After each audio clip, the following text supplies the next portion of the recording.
55%. That is the percentage of the Indian population whose livelihoods are irreplaceably dependent on the field of agriculture. Here's another number to think about: 28. That is the number of farmers that take their lives every single day, mercilessly, helplessly, in this agricultural hub. To make situations even worse, let me bring to your notice another concerning figure.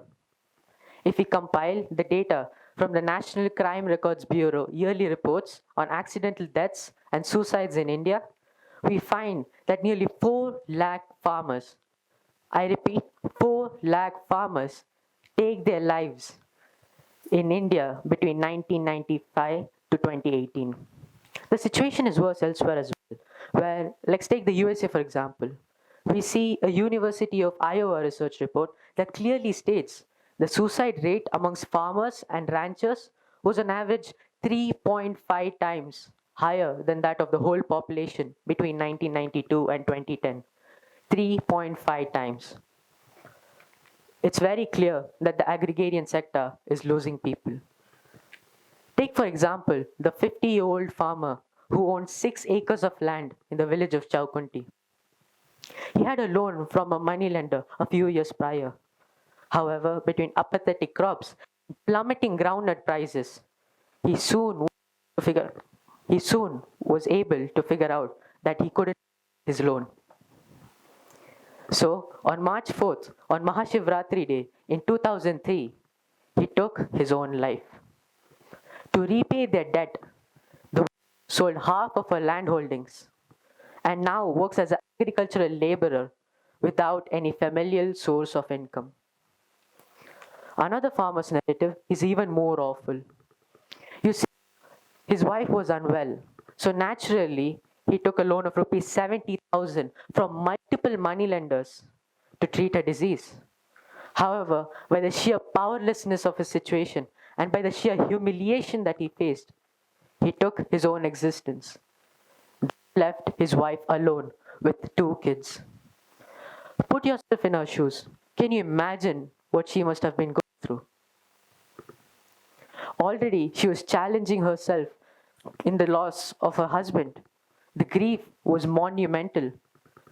Now she had this anxiety inside of her, plaguing her, eating her from the inside, on whether or not their children will have a secure future. Disturbing, really. Now, I'll tell you why this is very important, right?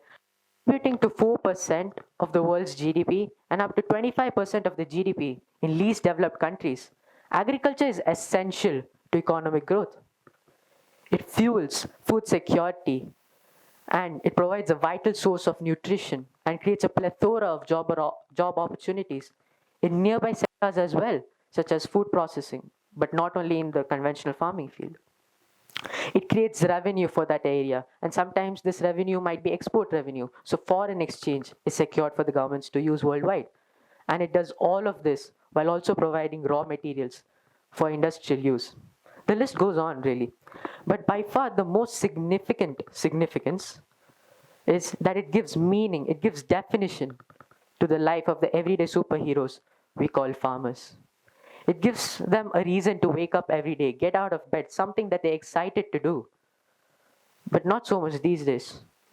Let's take India as an example and check for ourselves. According to Census 2011, 2,000 farmers were quitting farming every single day.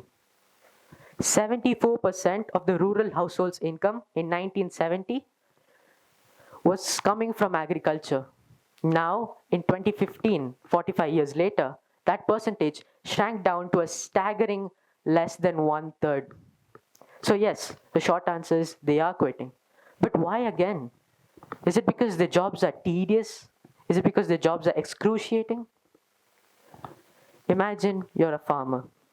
The latest you can wake up by is 6 a.m. Now I know that's the turning off point for most of the people in the audience because most of them don't wake up until 8 a.m. or 9 a.m. or even noon at some times. But I'm obliged to continue. So you wake up at 6 a.m. and you get to work immediately by building tunnels and greenhouses for your crops.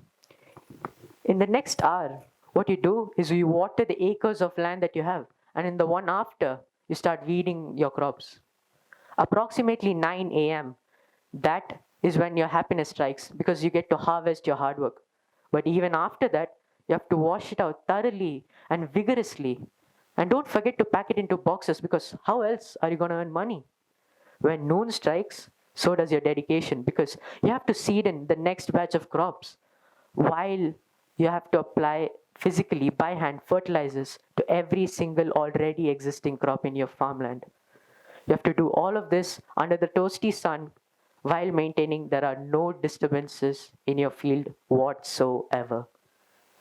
Overall, I think you get the idea of how physically excruciating and consuming this job is. But yet again, that still is not the reason for the quits and deaths. So, just what is? Everything boils down to a 3-letter question. Why? Why is all of this happening? Why do we see disturbing headlines every now and then? The list for the reasons, I think, is just as everlasting as the list of sorrows for the modern day farmer. You see, the cost of agricultural inputs has generally increased, including the price of chemicals such as pesticides and fertilizers, and the price of seeds in itself has increased. The rise in this price is exacerbated by the already monumental expense of agricultural equipment like tractors and pumps. Even employing laborers and animals is getting more and more expensive these days, otherwise, it'll increase the workload of these farmers.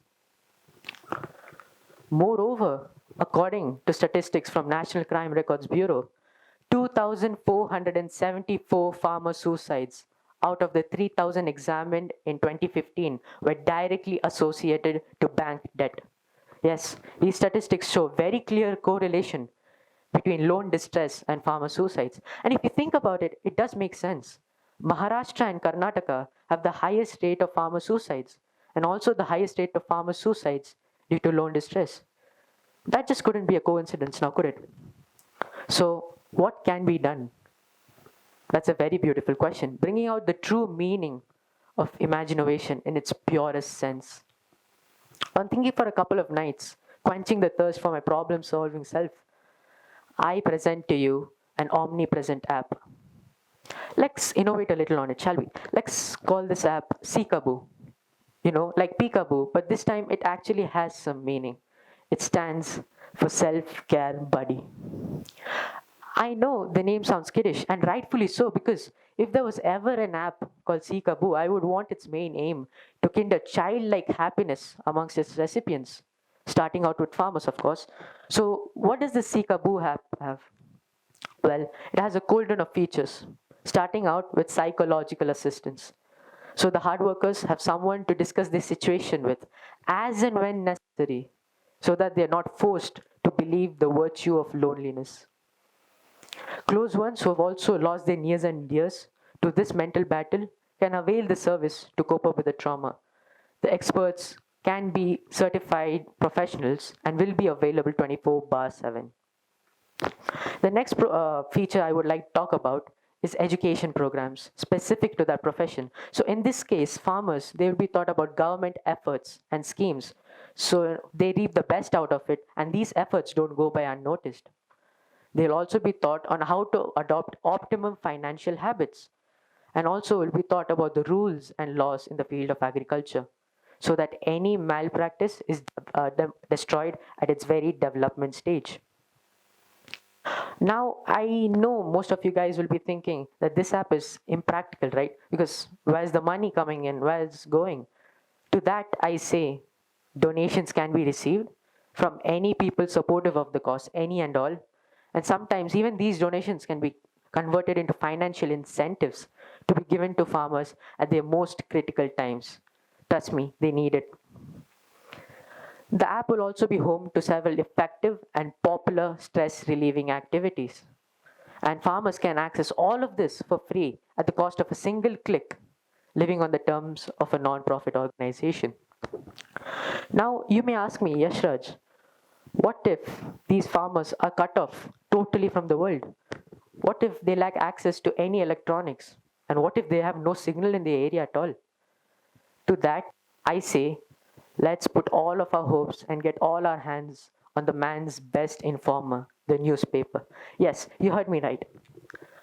The newspaper, you see, we can have our education programs on detailed sections and in detailed columns of the newspaper so that when they are published, they go to the farthest of areas. And a physical address of a Sikaboo center can be underneath it. So, in case of any request for psychological assistance or whatnot, they can just mail it away. And in reasonable time, a response will be awaiting them at their doorstep. That is an assurance. I think this is my best attempt in making sure that agriculture, when talked about, is only and only about the food grown. Nothing less, nothing more. To conclude, I shall take the privilege of quoting Thomas Jefferson. Agriculture is our wisest pursuit because it will, in the end, contribute most to real morals and happiness. Let's work hand in hand to make sure both our food source and food course remain blissful. Thank you.